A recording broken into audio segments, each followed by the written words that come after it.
I look at it as a very exciting time, okay? I've been in the car industry long enough to remember that, I had to convince dealerships that they needed a website. Wow, Like I had to convince them. Like they literally did not think that there was any value in them having a website. Now the funny thing is, like today, that's asinine.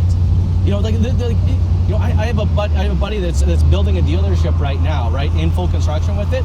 Like one of his first concerns was his website, and the building's not even finished. So it's like we've come such a long ways.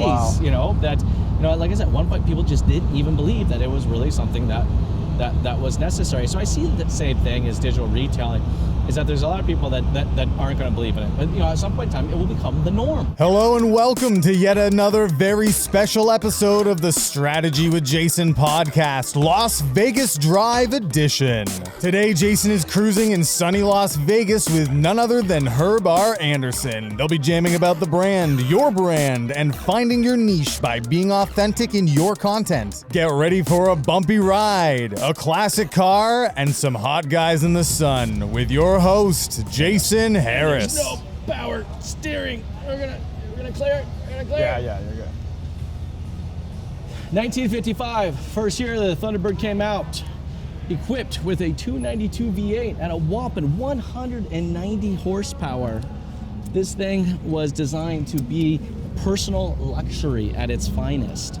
This is my I made it car. This is, yeah. Now, the coolest feature in 1955 a lot of people don't know about, and I'm going to show you real quick. You ready for this? Yeah. Oh. 1955, cool. This thing had electronic seats. Right on. How fucking cool is that? That's awesome. It was one of the biggest selling features of the car in 1955. Plus, the other thing, too, is that I can actually twist this thing down, and it's got a telescoping steering wheel. In 1955. First... telescopic steering wheel. Yeah. Yep. Bing Crosby did the commercial for this bad boy, and those were the features that he highlighted. And of course, the 190 horsepower, 0 to 60 in 11.5 seconds. This thing was a rocket. See, and it still looks classy. Yeah, it still looks classy. Problem we run into is that she overheats like crazy. Even with an aftermarket radiator, she still gets hot as heck. Well, so the ultimate goal was that we were going to drive down the strip here, turn around at the end of the strip, and come back up. This old bird just won't take that. So we get down to the end of the strip, we're going to stop at Mandalay Bay, and we're going to pull over into a shaded space, pop the hood, and let it cool off for a little bit. Then we're going to get on the highway on the way back here, so there's enough air that comes into it so she doesn't overheat. That's been your routine for the day? Yeah, you know what? I've owned classic cars for a long time, so it's like, to me, it's nothing. Like, it's just that's just what happens when you own a classic car. There's just nothing wrong with that. That's just life, Part of the gig. It is part of the gig, 100%. So yeah, man, I've been driving up and down the strip all day in this 102-degree weather, and probably my ears and my neck are about as red as can be right now. I'm sure I will feel that sunburn later tonight. And yeah, I've just been jamming with a bunch of guys. Cool, man. Yeah, we're having fun. Just getting to know everybody and just, what motivates them, what pushes them, what are you consuming, what's on your mind lately, just having some fun. I was going to ask you, dude, so obviously I followed some of your stuff and I've heard your story a couple of times, but you had, you kind of went a totally different direction with content and your own personal brand and stuff. Like why, what really was the like that defining moment where you were like, hey, I gotta stop this and go in this completely new direction? You know what? I've been in the automotive industry for an incredibly long time, and the automotive industry has graciously given me this ability to be where I am, right? So I feel like I owe the industry quite a bit. I don't have a college degree. I originally went, to do marketing, and then, some guy grabbed me and said, hey, you like selling stuff? I said, I like selling stuff. And they're like, why don't you come sell cars? And then boom, I'm in, and just been in ever since college. And, for me, doing this content, it's, I guess some part of it is just giving back, I mean, you know what's funny is I've been at this now for a good solid 2 years. And in a very consistent way. We're going to check and see what Austin's doing here. We got a chase car and he just jumped out of the car.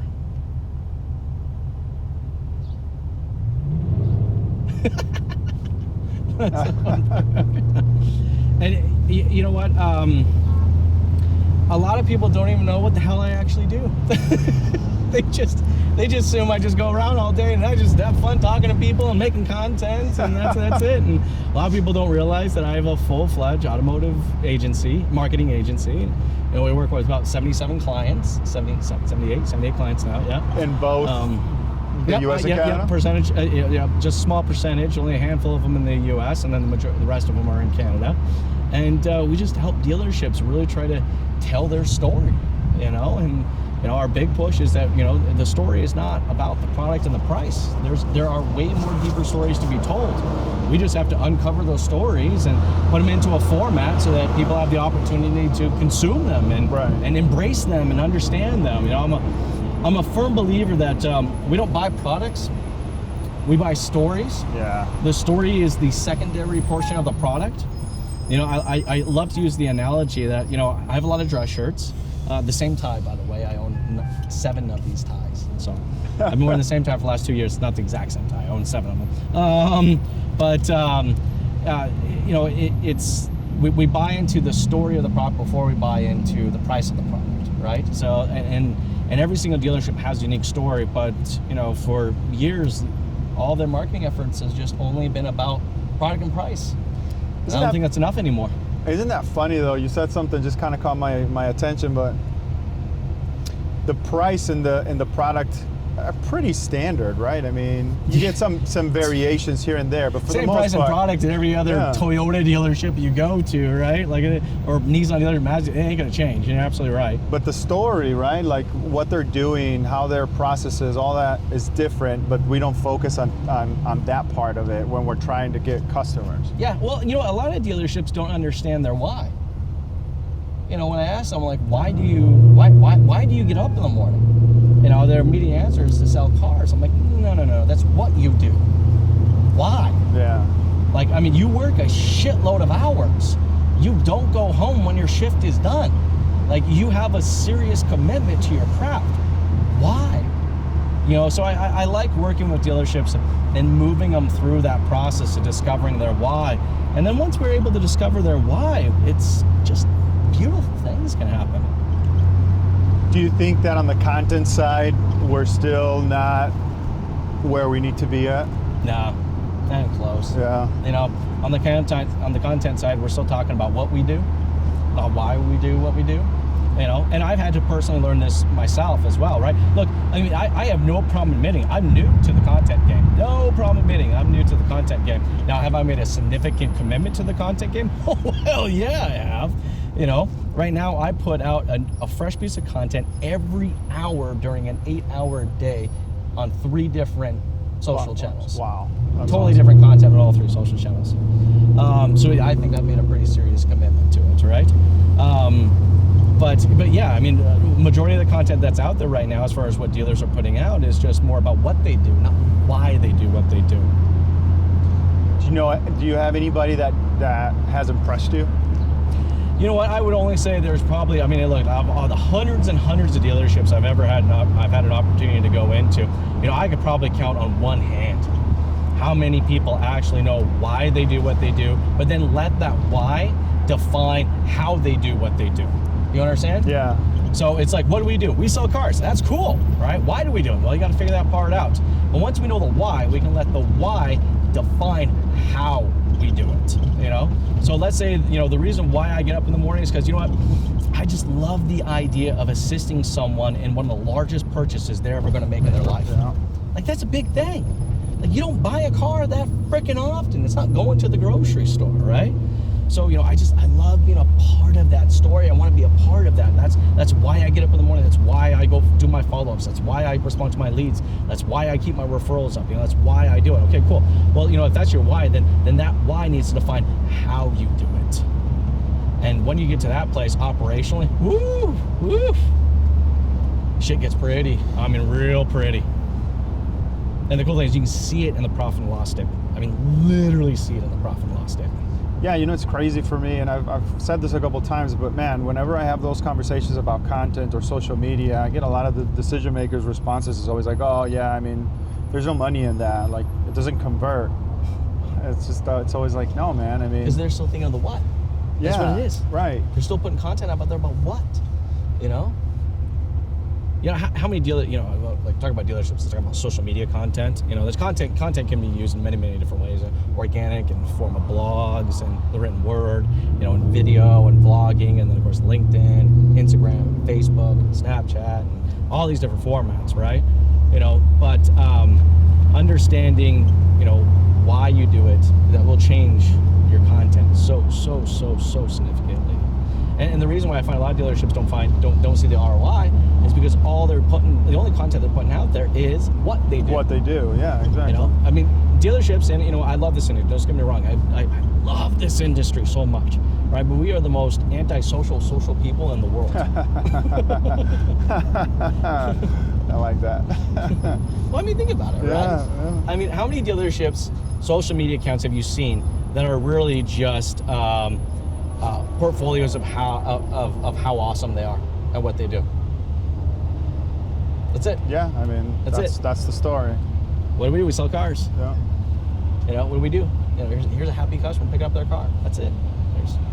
How can someone else relate to that? You know. So I love playing in that space. I love playing in that space and helping people find that voice. You know, and you know, look, if I get an opportunity to monetize some of those efforts along that way, fuck yeah, why not? You know.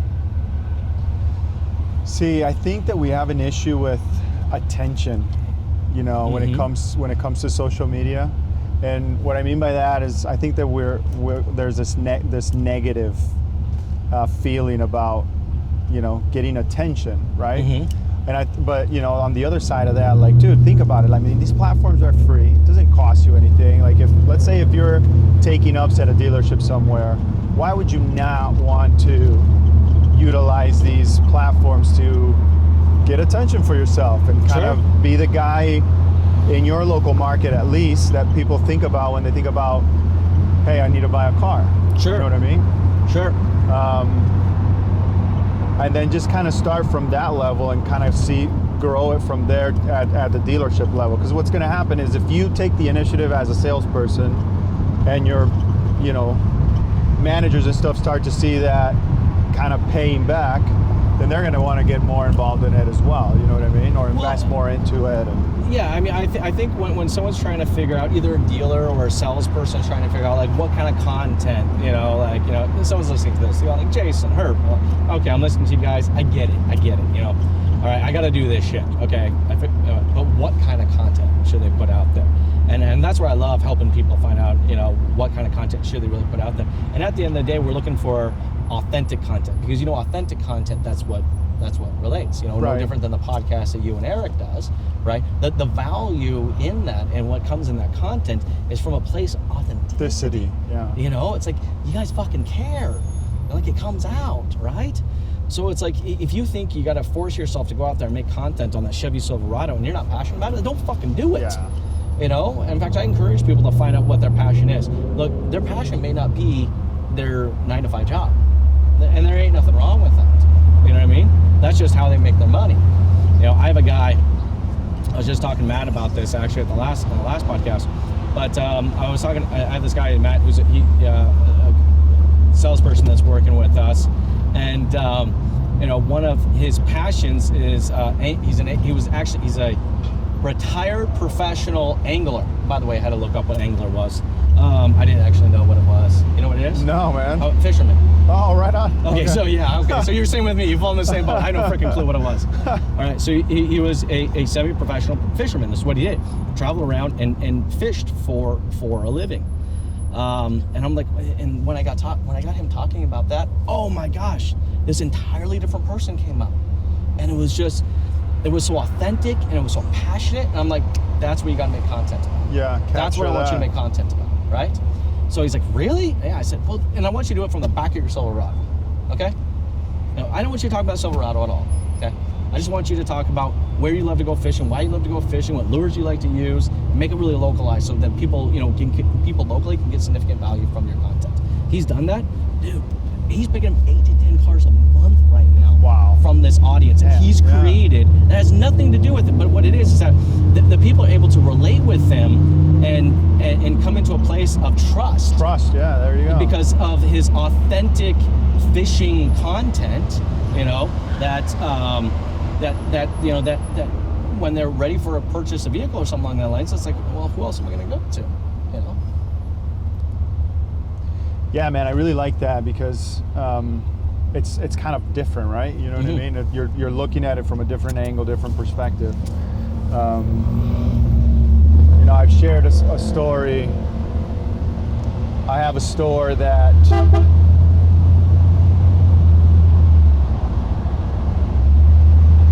they're in a small market in Colorado. Yeah.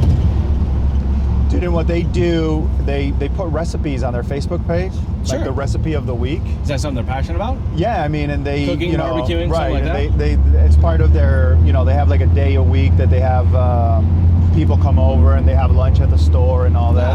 Nice. Dude, but the GM tells me that that's one of their most successful marketing tips or pieces, and it has nothing to do with Cars.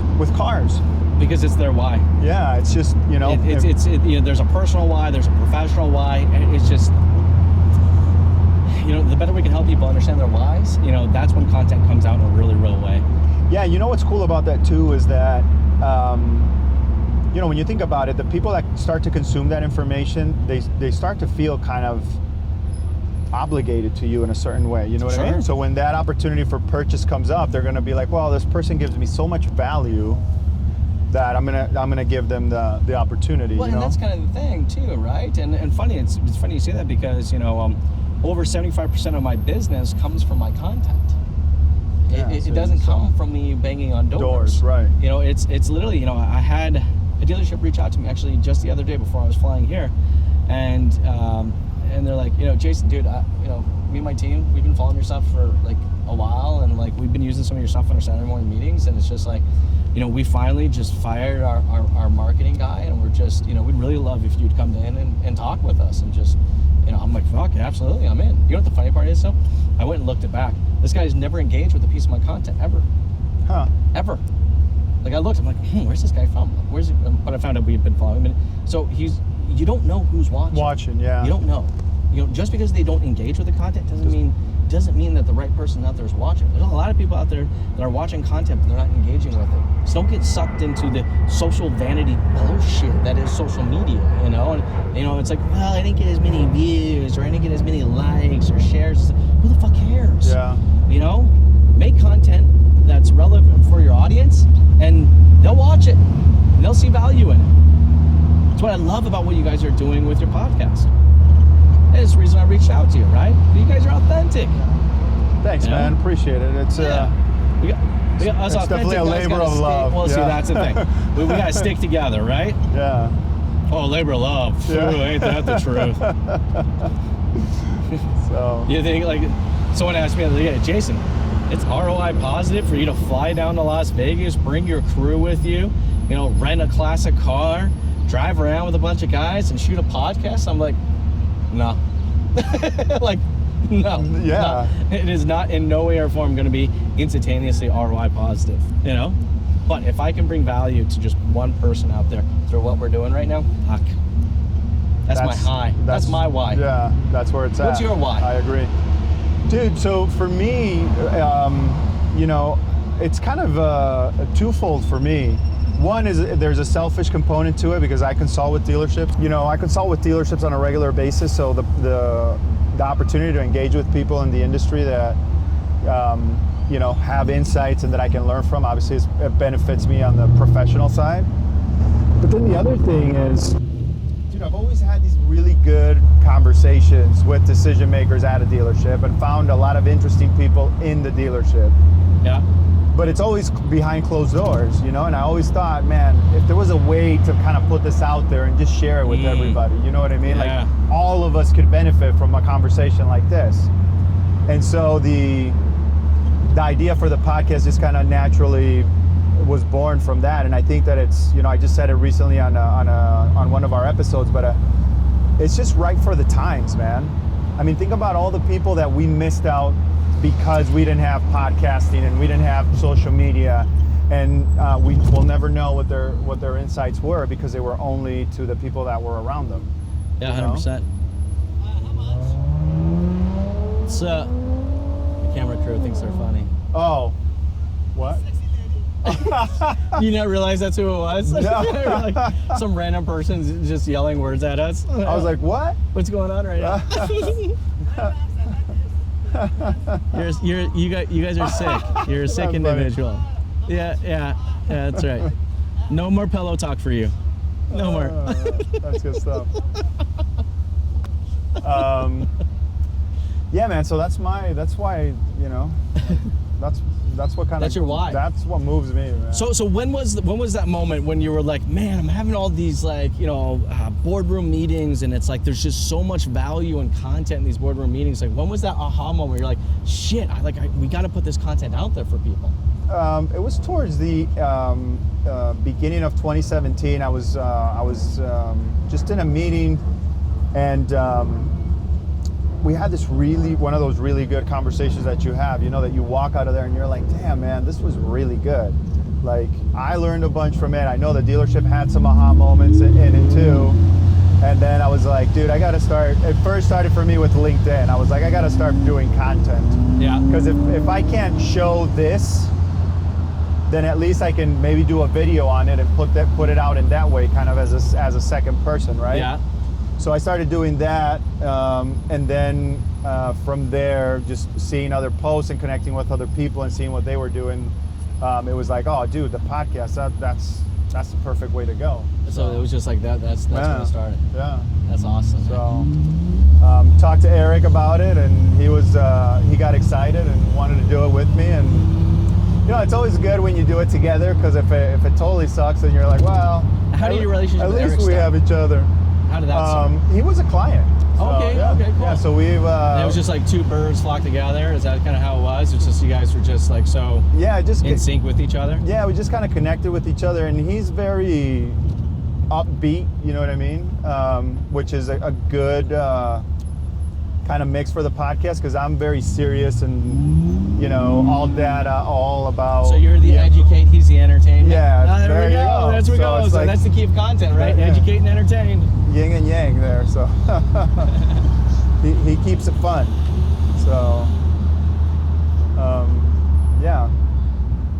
What about you? Did you always want to do a podcast? No. In fact, actually, audio was kind of a tough one for me, because like video is so forgiving.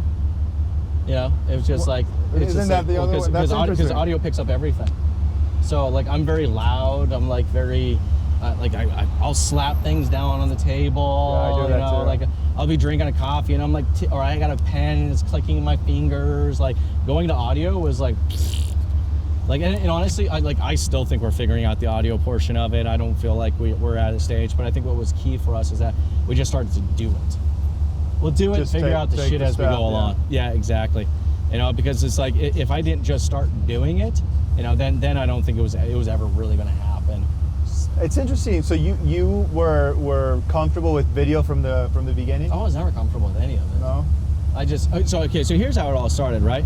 Is I got talking to a buddy of mine who was getting his business evaluated, right? Because he was applying for some VC money, and he was telling me about the process, and so through the process of you know, kind of more modern business evaluations or cost business evaluations, what they do is they look at not only revenue streams and assets, but they also look at brand equity or brand value, what your brand is worth, right? And they actually put a dollar amount on the brand. So his business, you know, represented a certain price based on revenue and assets. But there was this whole other price point that actually had to do with the brand. And I'm like, oh shit, that's a thing? So I had to go look it up. And I'm like, sure enough, it is. Huh. You know, so it's like, you know, businesses can get evaluated not only based on the revenue streams and assets, but also their brand. So I'm like, oh, okay. So if I want to, you know, my goal, you know, is to, you know, increase the valuation of my business to $10 million a year, you know, well, a portion of that's going to have to come through revenue and assets, and the other portion is going to have to come through branding. So that's actually what made me started doing it. Now, when I first started to do it, I was like, oh man, Actually, I remember doing this. It was in our old office. I went and got one of our offices. I kicked out the graphic designers in that office. I'm like, yeah, you're gone. Go in the other room. And then I set up the whole room, and I painted all the walls, and I created this big green screen room, bought this big fancy camera, and I'm like, I'm going to be in this room, and I'm going to make like badass informational, like, you know, content. I'm just going to build the value of my brand. You know, yeah, I think I was in that room 3 times. In fact, those videos are still online. I have never taken them off. And I'm like, fuck this. Like, I actually have to work for a living. Like, this is stupid, you know? So literally about the 3rd time, I was like, I can't do this. I can't commit to that routine of constantly doing it. So then I was like, okay, then a buddy of mine, you know, was used GoPros for when he went snowboarding and stuff like that. And he always showed me some footage. I'm like, oh, those are pretty cool. So then I went and looked it up. I'm like, sure enough, they got suction cup mounts for these things. I'm like, oh, all right, there we go. And I literally went to Best Buy the exact same day. I bought 2 GoPros with suction cup mounts, and I mounted them to the car and immediately just turned the red buttons on. Started talking. You know, while I was driving to meetings and conferences and you know, stuff like that. And then I started taking those GoPros into my meetings and actually recording my meetings. That was a little weird for some of my clients in the beginning, but then they started to see the content and realized they were never in it, and I cropped everything out. Their voice was never in it. No one ever knew I was at their dealership talking about whatever, right? So, you know, they're pretty trusting in me to allow me to do that.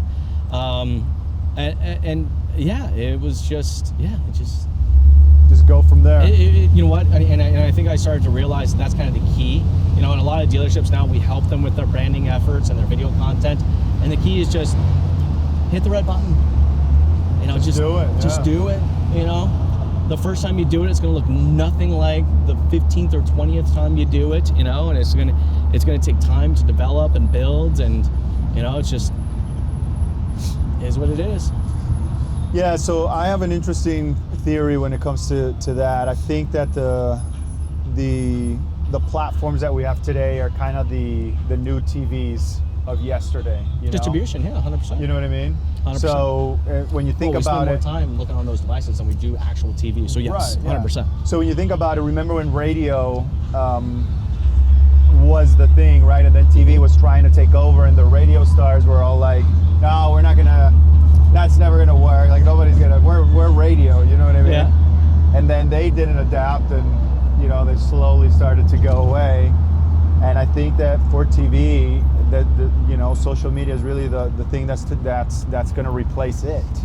And the cool thing about that is that everybody has an opportunity to put their own content, whatever it is that they want to put out there. You know what I mean? 100%. Yeah, distribution is not like what it was before, right?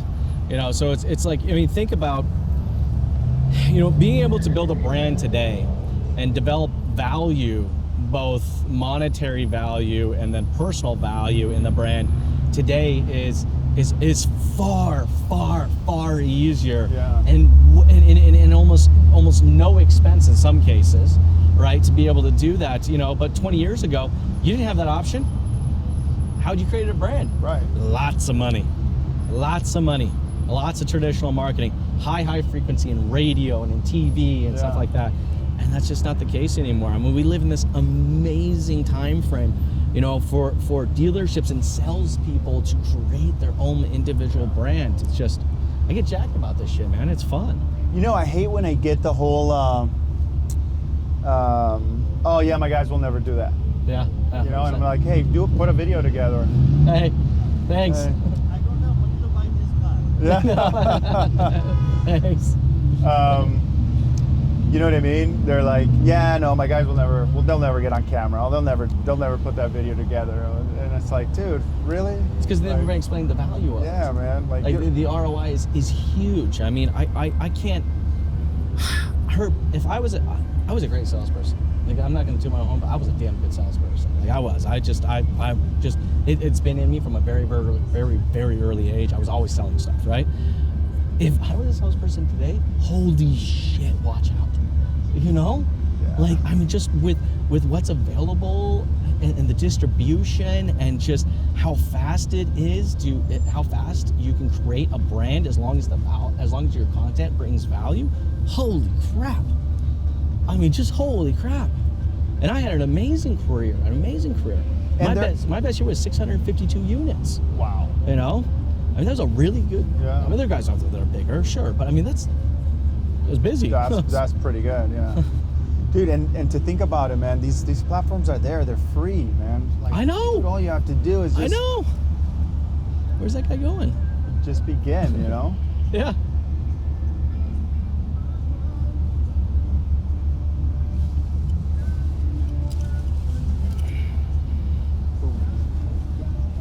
It's hard to steer. No power steering. Yeah. You know, it's the one thing I love about cars from this age. Everything's got a purpose to it. There's no frills in it, except for the electronic seat. That's actually pretty badass. Yeah, I'm not gonna lie. that is cool. I mean, for being 60, how old is this? 67 years old.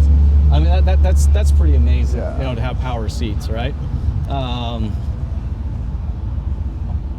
Yeah, I've always owned classic cars. I've always driven classic cars. There's just something about the rawness of it, you know.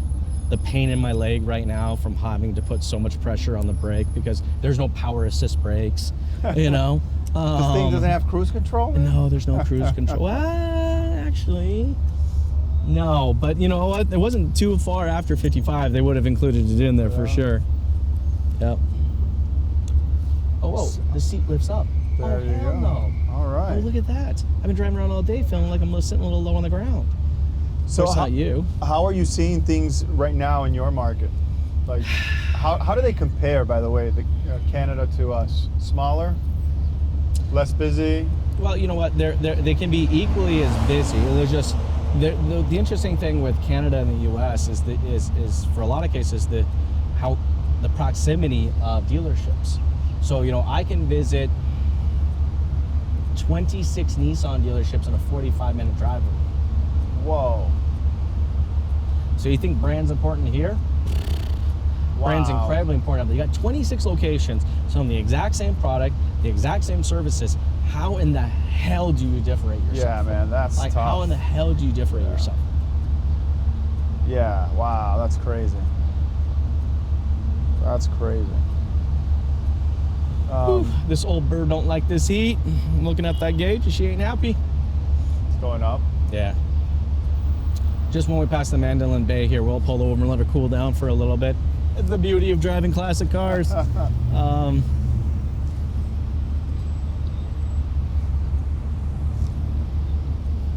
I love just being so connected to the steering and so connected to the drive. You know, it's just, you know, it's like you can't brake with one hand on the steering wheel. You got to brake with two. You know, because she'll pull to the left pretty hard. You're not a fan of autonomous vehicles? I actually really love the idea of autonomous vehicles. Yeah? Oh man, I totally love it because for me it's all about efficiency, you know. So any opportunity that I can continue to work, I was gonna all right, say, and commute, I'm freaking in. Like, sign me up. In fact, actually, I was looking it up and I was really hoping that we could actually schedule one of the autonomous Lyft taxis here in Vegas, and I can't seem to find where you can do it. Yeah. You know, and I was hoping it's something I could schedule because I would love to jam in one and just record it. You know. That's what I really love driving the feeling of driving the car and being in control and all that. But I gotta say, man, it's appealing to me, the thought that I can be on preparation to a meeting in my car. You know what I mean? 100%, man, absolutely. So that's I'm excited for that. And I'm excited to see cars drive up to the dealership to get their vehicles serviced on their own. Car drives up on its own for servicing. Well, that's going to be pretty awesome. That will be actually very, very awesome. I'm not going to lie, it really will be. So what's been, guys' podcast, what's been kind of a hot subject for you guys, a hot topic? What kind of seems to be a pattern? I'm always looking for patterns and strategies, so. You know what, for me, obviously we just wrapped up season 2, taking a little break. We'll be back for season 3 in October, but the one episode that for me was, I don't know, I'm a little bit torn because of the concept of it, was the sales process in the new digital world that we live in today. Okay, well, walk me through, because there's a lot of people's thoughts on this, a lot of different variations of it, so walk me through that. We had Ed French on the show as our season closer, and he said something to me that kind of really caught my attention. And what he said was, you can't change the mindset of somebody that's made millions of dollars with this process, right? Yeah. And I totally agree with that. Like, it really got me thinking. I was like, yeah, dude, how do you do that? But at the same time, I mean, the process itself needs to be adapted to some sort of degree because it's different, man. Like those processes were designed to hold control in an environment where the dealership didn't give all the information to the customer, and that's just not the case anymore. Yep. You know, we're in an efficient market. Buyers and sellers have access to the same information, and so there needs to be some sort of, in my opinion, some sort of adjustment or correction, if you will, to how we're engaging with those customers. Sure. Because here's the deal, right? All the research indicates that customers do less and less visits, right? They're doing like 1.5 visits now, spending about 14, I think for used cars, 14 hours. For new, it's 12 hours of online research before they ever go to your dealership. Yep, 100%. So anybody that walks into your dealership, in my opinion, is extremely valuable. Yep. Extremely valuable. Oh, They've absolutely. already chosen you, basically, right? Yeah, I mean, really, for the most part, you just don't have to fuck it up. Exactly. That's really, at this point, you know, the amount of research and shopping that goes online, just don't mess it up. Right. So then that customer shows up with all the information, and then you try to pull these processes that are designed to gain control of not giving customer information, and it just kills the whole thing. You know what I mean? Sure. And so I think that for me, that was probably the most powerful episode that we did this season because it really got me thinking. We had Jay Jensen on that show. I got a lot of respect. Jay's a cool guy. Yeah, dude. He's been in the industry forever, so I loved giving his perspective on that. You got to reach out to him for a podcast. You just reminded me. Yeah, dude. Yeah. He's an awesome guy, man. He's just so authentic. It's just Jay. Right. That's all it is. Talk about being authentic. That's your guy right there. Sorry, anyways, go ahead. So yeah, man. So I that's the one that really is, you know, it has me stumped, and I want to kind of develop that a little bit more during the next season and really talk. Nice. You know, have maybe a couple sessions on that and get some different ideas and perspectives. Well, because there's a lot of different places it comes from, right? Yeah. It's not just about the technology that you end up using for, you're talking more about digital retailing, right? So it's not just about the technology used for it. It also talks about, you know, the process that you use at the dealership level, all right? But then also, how does that change your marketing? Right. You know, and there's so many different aspects of it, right? I still think, you know, I look at it as a very exciting time, okay? You know, I've been in the car industry long enough to remember that, you know, I had to convince dealerships that they needed a website. Wow. You know? Like I had to convince them. Like they literally did not think that there was any value in them having a website. Now the funny thing is, like today, that's asinine. You know, you know, I have a buddy that's building a dealership right now, right, in full construction with it. Like one of his first concerns was his website, and the building's not even finished. You know, so it's like we've come such a long ways. Wow. You know that, you know, like I said, at one point people just didn't even believe that it was really something that was necessary. So I see the same thing as digital retailing, is that there's a lot of people that aren't going to believe in it. But you know, at some point in time, it will become the norm. Yeah, exactly. It will become the norm, right? Now, the other advantage I see with digital retailing, now this is my marketing brain kicking in and thinking about it. You know, I remember when the first few dealerships in my marketplace, you know, got their website, it was a great marketing opportunity, right?